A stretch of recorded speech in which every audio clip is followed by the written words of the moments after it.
नमस्कार, एनडीटीवी राजस्थान देख रहे हैं आप और मैं हूं आपके साथ शिवानी मिश्रा।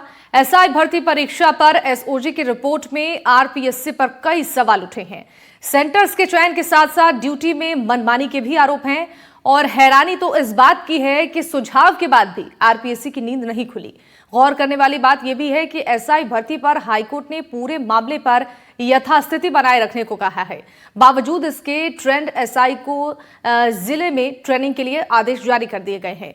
अभ्यर्थी इसे कोर्ट की अवमानना मान रही हैं। सवाल ये है कि जब एसआईटी से लेकर मंत्रिमंडलीय जांच रिपोर्ट में परीक्षा कैंसिल करने की सिफारिश कर दी गई है तो फिर इसमें देरी क्यों हो रही है? जब कोर्ट ने यथास्थिति बनाए रखने को कहा था तो फिर फील्ड ट्रेनिंग के आदेश को क्यों माना जाए? और क्या ये कोर्ट की अवमानना है? क्या बिना हलफनामा दिए बगैर ऐसे आदेश जारी हो सकते हैं? इसी विषय पर आज हम चर्चा करने वाले हैं, लेकिन सवाल कई उठ रहे हैं। एसओजी की इस रिपोर्ट के सामने आने के बाद से ही एनडीटीवी राजस्थान के पास एसओजी की ये एक्सक्लूसिव रिपोर्ट है जिसमें आरपीएससी की कई बड़ी खामियों को उजागर होते आप देख सकते हैं।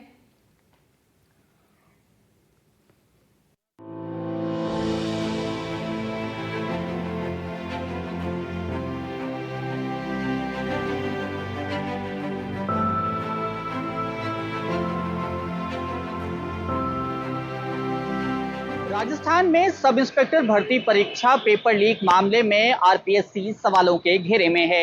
एनडीटीवी के पास वह एक्सक्लूसिव रिपोर्ट है जिसमें एसओजी ने आरपीएससी पर कई तरह के सवाल खड़े किए हैं।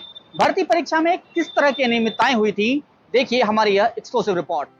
एसआई भर्ती परीक्षा पेपर लीक मामले पर राजस्थान लोक सेवा आयोग एक बार फिर सवालों के घेरे में है।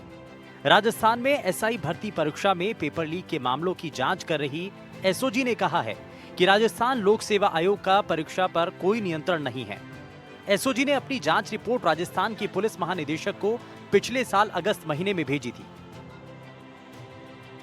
एनडीटीवी के पास वो एक्सक्लूसिव रिपोर्ट है जिसमें इन परीक्षाओं में कई तरह की अनियमितताएं होने के आरोप लगाए गए और आरपीएससी की परीक्षा आयोजन कराने के तरीकों पर भी सवाल उठाए गए हैं।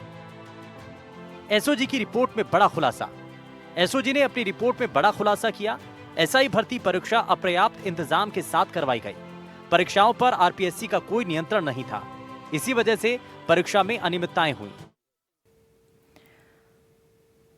तो चलिए आज इसी विषय पर हम चर्चा करेंगे। हमारे साथ कुछ खास मेहमान जुड़ रहे हैं, उनके पास चलेंगे। उससे पहले हम आपको दिखाते हैं ग्राफिक्स के जरिए कि अब तक क्या कुछ मामले में सामने आए हैं और एसओजी की रिपोर्ट से जो सवाल खड़े हो रहे हैं।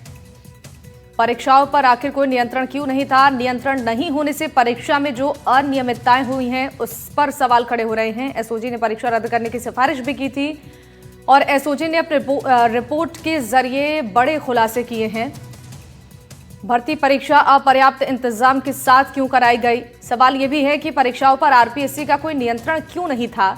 और साथ ही साथ अब सवाल ये उठ रहे हैं कि नियंत्रण नहीं होने से परीक्षाओं में जो अनियमितताएं हुई हैं उस पर एक्शन क्यों नहीं लिया जा रहा है? ये तमाम बड़े सवाल इस रिपोर्ट के बाद से ही खड़े हो रहे हैं।